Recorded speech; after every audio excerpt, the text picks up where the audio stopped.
So, you're a 50-year-old farmer's wife, and suddenly Greece decides you're the hotline to a god. No vote, no training, no pay raise. One day you're milking goats, the next you're telling kings whether they live or die. Pick to speak for Apollo. You start life in a small farming village in central Greece around 450 BCE. Life is dirt paths, olive trees, and neighbors who remember every mistake ever made. Most days are spent grinding grain, hauling water, and trying not to trip over goats. No one calls you special. They call you reliable, which is code for she will not ruin anything. By the time 50 arrives, joints complain, children are grown, and a husband produces more noise than help. The life behind you is quiet. No scandals, no temple punishments, no legal fights. Wine is taken sparingly. No affairs, no brawls at festivals. In Delphi, that record makes you a top candidate for a job never requested. News spreads that the last Pythia has died. The priests need a replacement. They do not post signs or hold interviews. Instead, they whisper with village leaders, collect gossip, and build a list of older, respectable women from the region. The goal is someone steady, local, and obedient. Just as important, someone who can leave her household without turning the town into a chaotic mess. One morning, a priest and a local official enter your home. Bad news seems likely. Instead, they sit, sip watered wine, and present the offer. Move to Delphi, live under temple rules, remain chaste, and serve Apollo as the new Pythia. This is not a part-time role. Once accepted, you belong to the sanctuary. No family duties, no market days, no personal plans. Your husband reacts poorly. Daughters fear the unknown. Sons quietly wonder whether this grants them bragging rights. You stare at a future where a human voice becomes the voice of a god. The choice feels heavy, but unfamiliar in a way that is hard to name. Farm chores would be traded for a sacred seat that rulers travel weeks to reach. You say yes. Within days, villagers escort you out. The road toward Mount Parnassus is rough, winding past shrines and fields toward cliffs and the sacred spring. You leave as a farmer's wife. You arrive as the woman kings will beg answers from. The quiet life ends here, learning sacred rules and purity. You reach Delphi tired, dusty, and already questioning your life choices. The sanctuary staff does not care. One look is enough to decide training comes before a single sacred word is spoken. From this point forward, you are property of Apollo. First lesson, rules. So many rules. Chastity is mandatory. Certain foods are forbidden. Strong wine is off limits, which feels cruel in a place packed with travelers who drink like sailors. Corpses are forbidden. Public cursing is forbidden. Orders from the priests are followed without debate. Breaking a rule is not a slap on the wrist. It can mean removal, fines, or public shame. Compared to this, the old farm routine now looks like absolute freedom. The priests guide you through the sanctuary. There is the Temple of Apollo, the treasuries built by proud city-states, the sacred way crowded with statues, and the Castalian spring where purification happens. Above it all, the Phadriades cliffs loom like stone guardians. These walls and paths will become familiar. Whether they inspire awe or fear is still unclear. Training centers on purity. Before any ritual, bathing in the Castalian spring is required. The water is cold enough to make you question the god's affection. Laurel leaves must be burned. Sometimes they must be chewed. Meals stay simple. Sleep happens inside the sanctuary. Personal comfort disappears quickly. The roles are explained next. You are the Pythia. The divine message comes through you. Everything else belongs to the priests. They manage sacrifices, payments, schedules, and crowds. Another group, the prophets, shapes the sounds, leaving your mouth into official statements. You serve as the face of Apollo. They handle the structure behind it. Practice fills the days, chants, hymns, ritual formulas repeated until memory replaces thought. In a small chamber, attempts at trance begin under supervision. The priests watch closely, as if expecting an explosion. What they want is proof the pressure can be handled without collapse or incoherent screaming. No one wants a Pythia who sounds like a drunk poet. First contact with Apollo. Your training shifts from rules to something far more intense. Speaking for a god. The priests insist Apollo chose you. Conviction does not follow. The selection feels less divine and more like the moment a goat is chosen when the butcher shows up.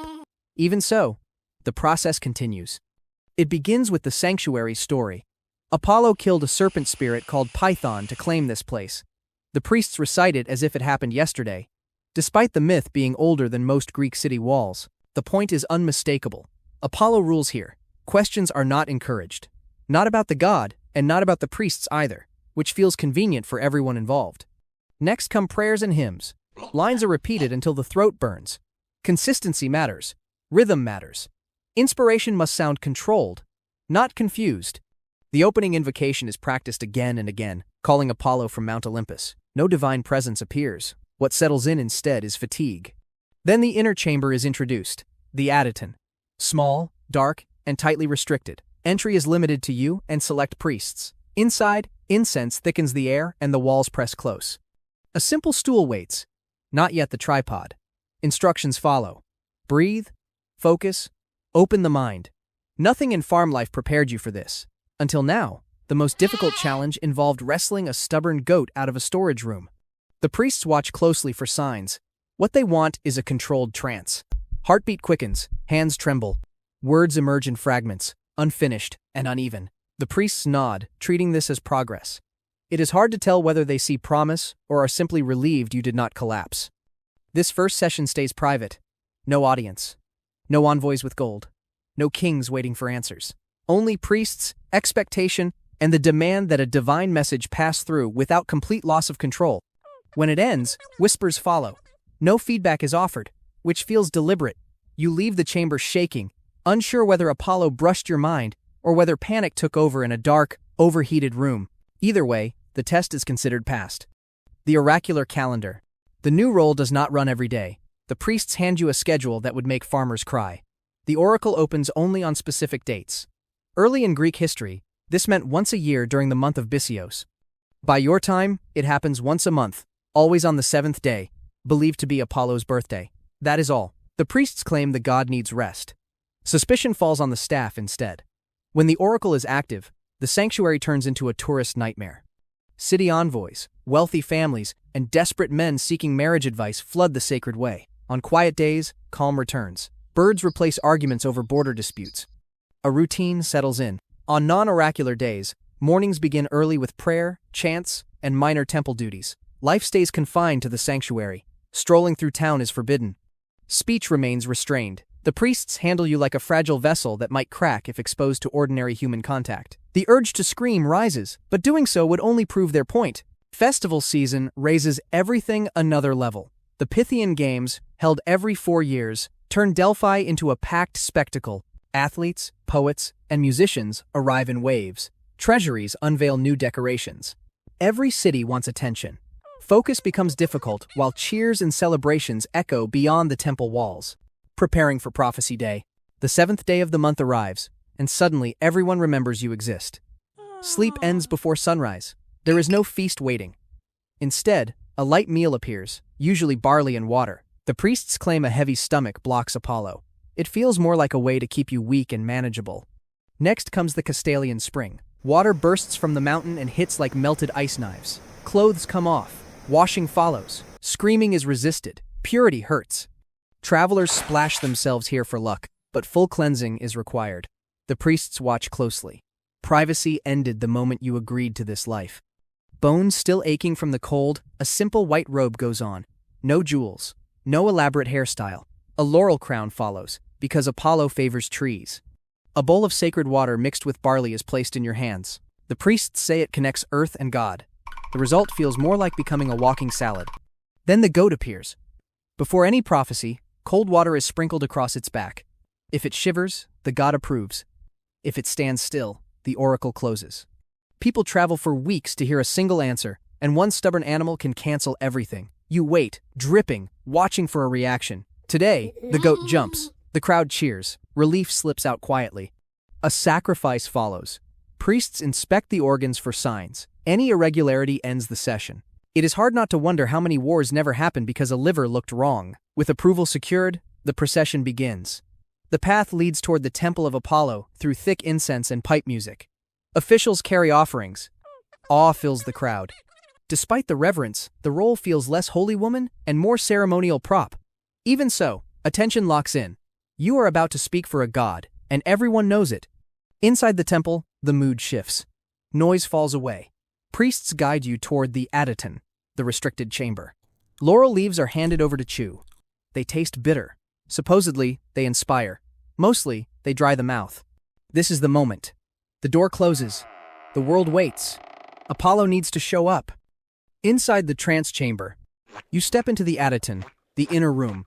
It is small, cramped, and guarded by priests who treat it as more sacred than their own beds. The air hits first. Thick incense, heavy heat, no breeze. Lightheadedness sets in almost immediately, and the door has barely closed. The tripod waits. Bronze, three-legged, raised above the stone floor. Climbing onto it requires care. A fall here would shatter the sacred mood. A laurel branch rests in one hand, the bowl of sacred water in the other. The chanting starts. Slow, rhythmic, relentless. It drills into the skull. Drums vibrate through the floor. Priests circle, calling on Apollo. The goal is clear. Pull you away from ordinary thought and open the path to divine speech. Breathing becomes the focus. But the room keeps spinning. Heat builds. The chamber traps every candle flame and every breath. Skin slicks with sweat. The heart pounds. Some claim the earth releases fumes here. That is impossible to confirm. What is clear is the sensation. The head swimming, limbs shaking, senses blurring. Whether it comes from gas, ritual, stress, or all three, the effect is undeniable. The mind loosens. Words press forward. The voice emerges rough at first. Short phrases, unfamiliar sounds. The priests lean closer, waiting for patterns. Pressure settles in, as if the entire Greek world has taken a seat on your shoulders. Stopping is no longer possible. Speech accelerates. The throat burns. Nods follow. In their eyes, the god has arrived. Time slips away. The crowd above disappears. The noise outside vanishes. Thoughts twist. Images and fragments flash through the mind. Sometimes they assemble into sentences. Sometimes they fall apart. The priests record everything, or claim they do. Later, it becomes difficult to remember what was actually said. The body responds on its own. Tremors. Sweat. Rapid breathing. The tripod is gripped just to stay upright. Exhaustion spreads, but the flow does not stop. Voices rise around you. Every sound is treated as sacred. Then it ends without warning. The voice cuts off. Muscles sag. The room spins. There is no way to tell whether Apollo used you or whether exhaustion finally won. The world arrives for answers. The trance chamber opens, and suddenly, you are Delphi's main attraction. Envoys surge inside, like men lining up for cheap wine at a festival. Shaking, sweating, barely steady, you are clearly spent, but no one cares. What matters are answers, not feelings. The priests manage the crowd. Offerings pile up. Gold, silver, bronze tripods, expensive cloaks, entire statues. City-states compete for Apollo's favor. Sparta drops shields. Athens drops money. Corinth flashes polished metal. You sit on a bronze seat, while wealthy men turn the temple into a gift competition. Questions follow quickly. Officials speak first. Private citizens wait behind them, clutching small tokens and quiet hope. The priests filter everything. Some requests are dull, like land disputes between neighbors. Others carry weight enough to tilt the Greek world. War or peace, colonize or stay home, rewrite laws or defend tradition. A single question can redirect thousands of lives. Each question is repeated to you, loud and slow, as if hearing has suddenly failed. The tripod feels less stable now. The head spins. Pressure closes in from every side. Kings, generals, and merchants lean forward, ready to shape their futures around whatever sounds come out next. Speech spills out in fragments, chants, short phrases. Sometimes the meaning feels clear. Sometimes it sounds like a riddle written after too much wine. The priests react as if every syllable carries cosmic weight. Notes are scribbled, or at least something resembling notes. They insist the god speaks through you, even when exhaustion bleeds through every word. Patterns emerge over time. During war seasons, cities beg for victory. During plagues, survival becomes the only concern. During colonization waves, leaders want to know which coast to take next. Occasionally, a poor farmer asks about marriage or crops. The priests roll their eyes, but answers are still given. Eventually, the flow stops. The crowd disperses, buzzing with plans and confidence. They leave, believing clarity was delivered. What remains is the thought that a nap, or an entirely different life, would be preferable right now.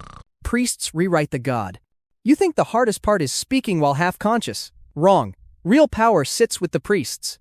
They stand close with wax tablets and practiced expressions, listening to broken phrases like miners inspecting raw ore. Those fragments will be melted down, hammered, and reshaped until they shine the way the priests want them to.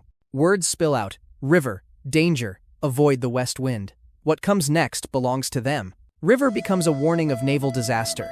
Danger turns into a threat aimed neatly at a king. West wind transforms into a deadline for military action. The sounds coming from you feel chaotic. Their version sounds wise. They win. Then the prophets step in, the official interpreters. Notes are converted into formal verse or dignified prose. Many responses end up in hexameter, the same meter used by epic poets. It sounds ancient and authoritative. It also conveniently masks how close you came to falling off the tripod before the session ended. You watch the process unfold. Wording is debated. Verbs are argued over. The message must feel inspired but remain politically safe. Clear statements are avoided. If the oracle stays vague, no one can accuse the god of being wrong later. Failure becomes interpretation. Interpretation becomes protection. It works beautifully. Outside, delegations wait, pacing like nervous goats. They need the final version. They paid for the final version. When the priests finally emerge, the result is read aloud. Gasps ripple through the crowd. There is almost always a twist. You will win if you cross the sea. A great empire will fall. Which empire remains unspecified? Everyone leaves confident. Half of them will regret it. Once released, the message travels fast. Scribes copy it. Messengers carry it by foot or ship. It spreads across the Mediterranean. City councils argue. Generals plan campaigns. Colonists pack supplies. All of it traces back to something muttered while sweating in a dark chamber. You remain silent as the priests present your words to the world. They collect credit for wisdom. What's left behind is exhaustion. Fame, wealth, and pressure. That quiet farm life feels distant now. Your name spreads quickly. Across the Greek world, people know the Pythia. They do not know you as a person, but the name carries weight in taverns and council halls. Leaders insist Apollo supports their plans. Oracles are waved like proof. Without ever leaving the sanctuary, you become a political instrument. Powerful visitors begin testing the system. Some city-states try bribery. Envoys arrive with heavy chests and careful smiles. The priests accept offerings while insisting the god remains impartial. Patterns become hard to ignore. Generous donors often receive favorable messages. Threatening visitors suddenly hear prophecies urging restraint. The priests call it divine justice. You recognize it as survival. Tension builds steadily. Rival cities compete for Delphi's approval. Wars begin, pause, or shift course after an oracle. Colonies launch based on your words. Leaders gamble thousands of lives on the belief that Apollo whispered through you. The weight of every statement settles in, even when priests reshape the message before it leaves the temple. The final years in decline. Age arrives without mercy. Knees ache with every climb up the temple steps. The voice cracks sooner during sessions. The priests notice. Whispers start behind columns. Polite questions appear about needing help to walk. It is infuriating. Once, kings waited in silence for a single word. Now, stairs require effort. The schedule tightens. Fewer oracular days appear on the calendar. Some months, sessions are canceled entirely because sitting on the tripod without shaking becomes impossible. Official explanations blame signs from Apollo. The truth is simpler. The body is failing. The god never had to deal with bad joints. Training for a replacement begins quietly. The search follows familiar rules. Older, local, steady. Watching the process feels unsettling. Memory fills in the gaps. The last Pythia dies. The priests arrive. The same cycle repeats. Life continues, but authority fades. Power slips away before death arrives. Beyond the sanctuary, history shifts direction. Macedon rises. Philip and Alexander reshape Greek politics into something harsher and more centralized. City-states lose independence. Lavish gifts slow, then stop. Leaders no longer need Delphi to justify every decision. Armies speak louder than divine messages now. Years pass, and demand thins out. Wealth declines. Treasuries sit empty. Marble cracks. Statues gather dust. New philosophies spread. Stoics mock superstition. Skeptics question divine voices. Christians label the oracle a tool of demons. Their numbers grow, the sanctuary grows quieter. Prophecies become rare. When they do happen, the voice barely rises above a whisper. Priests intervene more often, shaping messages before words fully form. Participation fades into symbolism. People still bow, but doubt shows in their eyes. One winter, the oracle closes for months. No visitors arrive. No offerings appear. Days pass wrapped in blankets, listening to wind push through broken tiles. The realization settles in quietly. The end is near. Not only personal, but systemic. When speaking finally stops, the priests move on. Another Pythia steps into the role, trying to keep tradition alive. The world no longer listens the way it once did. The sanctuary weakens. The god grows silent. A life once chased by rulers and armies slips into history. The tripod cools. The mountain keeps what it always has: its secrets.